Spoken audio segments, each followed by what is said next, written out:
महात्मा बुद्ध के संग में शामिल होने के लिए कुछ नियम हुआ करते थे। तो बुद्ध के संग में वैसे तो सबके लिए द्वार खुला रहता था, लेकिन बुद्ध संघ का अर्थ है जो भी व्यक्ति बौद्ध भिक्षु बनकर बुद्ध के साथ रहना चाहता हो, बौद्ध की शरण में आना चाहता हो, तो इसके लिए कुछ लोगों को बुद्ध सहज ही स्वीकार कर लेते थे और संघ में रहने की अनुमति दे देते थे। पर कुछ व्यक्तियों को वो कह देते थे कि जाओ पहले एक रात शमशान में रह कर आओ।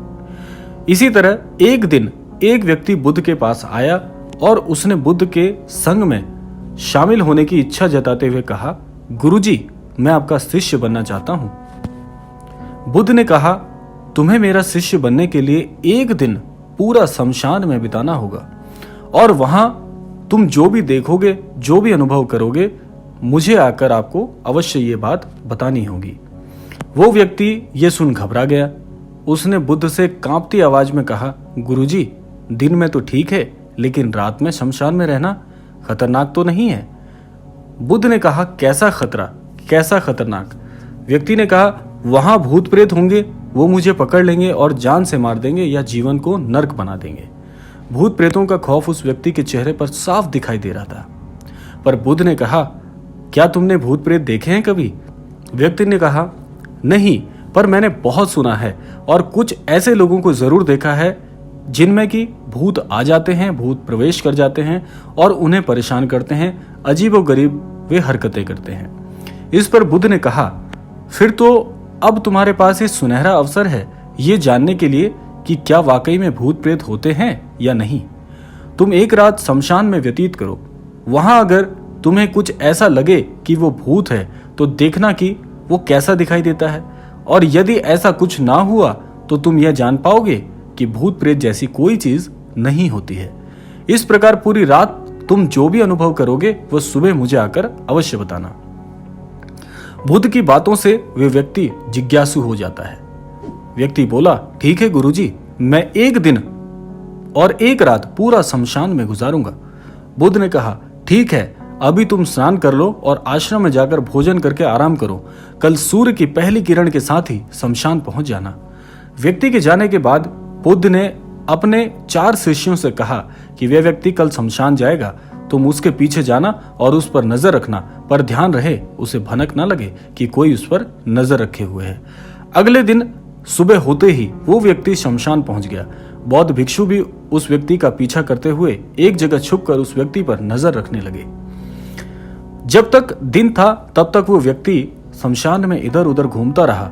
उसे खास वैसा कुछ अनुभव नहीं हुआ, लेकिन जैसे ही सूर्यास्त के साथ अंधेरा घनाता गया, उस व्यक्ति की धड़कनें बढ़ती जा रही थी।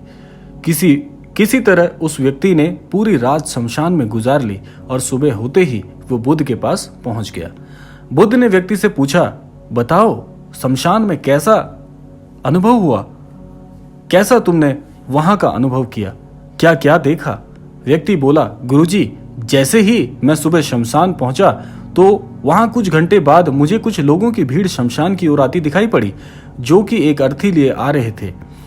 मैंने जब उन लोगों को ध्यान से देखा तो उनमें से कुछ लोग बेहद दुखी, कुछ लोग सामान्य और कुछ लोग बेहद खुश थे। वो लोग उस मृत इंसान के बारे में बोल रहे थे कि इस व्यक्ति ने बहुत अच्छे कर्म किए हैं, बहुत किस्मत वाला है ये। इसके बाद उस मृत बुजुर्ग के बेटे ने अपने वृद्ध पिता की चिता को अग्नि दी। अर्थी के साथ शमशान आए लोग कुछ देर वहां खड़े रहे। चिता प्रचंड अग्नि की लपटों से धू धू कर जलती रही। सभी लोग मायूस खड़े जलती चिता को निहार रहे थे। जैसे जैसे चिता की अग्नि मंद पड़ने लगी, वहां मौजूद लोग भी वहां से धीरे धीरे जाने लगे। थोड़ी देर बाद वहां 2 और लाश आई, जिसमें एक अर्थी किसी अमीर व्यक्ति की थी जो तरह तरह के फूलों से बहुत सजी धजी थी। दूसरी अर्थी के आसपास बहुत से लोग भी थे और वहीं दूसरी ओर जो अर्थी थी वह एक गरीब व्यक्ति की थी जो बेहद साधारण सी थी और उसके आसपास गिने चुने लोग ही थे। अमीर व्यक्ति की चिता चंदन की लकड़ी पर जलाई गई, जबकि गरीब व्यक्ति की चिता साधारण लकड़ियों पर जलाई गई। पहले अमीर व्यक्ति की चिता को जलाया गया क्योंकि वो अमीर था, उसके बाद गरीब व्यक्ति की चिता जलाई गई। दोनों व्यक्तियों की चिताएं जब जल गई तो सभी लोग शमशान से चले गए, लेकिन मैं वहीं खड़े चिताओं को देखता रहा। जब इस प्रकार का वृतांत उस भिक्षुक ने महात्मा बुद्ध से कहा तो फिर उसके बाद महात्मा बुद्ध ने कहा, तुमने उनकी चिताओं को देखकर क्या समझा, क्या अनुभव किया? व्यक्ति ने कहा, गुरुजी, दोनों की चिताएं समान थी, दोनों के ही शरीर उन चिताओं में समान तरीके से जल रहे थे। उसके बाद जब सब कुछ जलकर राख में बदल गया तो वो राख भी एक समान ही थी। गुरुजी, उसके बाद वहां पर एक औरत की अर्थी आई। उस औरत का पति बहुत दुखी था, फूट फूट कर रो रहा था। अर्थी के साथ शमशान में आए बाकी लोग भी दुखी थे। वो सभी उसके पति को सांत्वना दे रहे थे।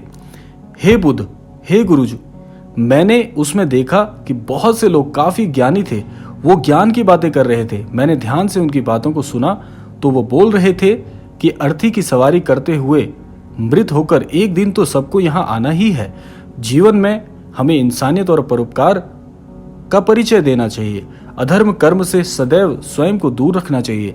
किसी को कभी कष्ट नहीं देना चाहिए। धन के पीछे हमेशा भागने वाले व्यक्ति जीवन में एक दिन बहुत पछताते हैं और साथ साथ स्वयं का सुख चैन गंवा बैठते हैं और अंत में जो धन इकट्ठा किया होता है वह सब कुछ भी धीरे धीरे समाप्त हो जाता है। गुरुजी, उसके बाद शमशान में कोई अर्थी नहीं आई। इसके पश्चात महात्मा बुद्ध ने उस भिक्षुक को कहा कि देखा, इसीलिए मैंने तुम्हें शमशान जाने के लिए कहा ताकि तुम्हें जीवन का सही सत्य और सही आशय समझ में आए। भूत प्रेत तो केवल कहानियों में होते हैं, लेकिन असल जिंदगी में जो भूत प्रेत हैं वे हमारे भय हैं, हमारे बुरे कर्म हैं जो हमारे जीवन को धीरे धीरे खोखला कर देते हैं।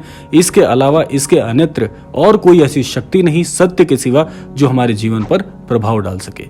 तो यह थी महात्मा बुद्ध की एक अद्भुत कथा। आशा करते हैं ये कथा अवश्य ही आपके ज्ञान चक्षुओं को खोल देगी और आपके जीवन को जरूर शीतल बना देगी।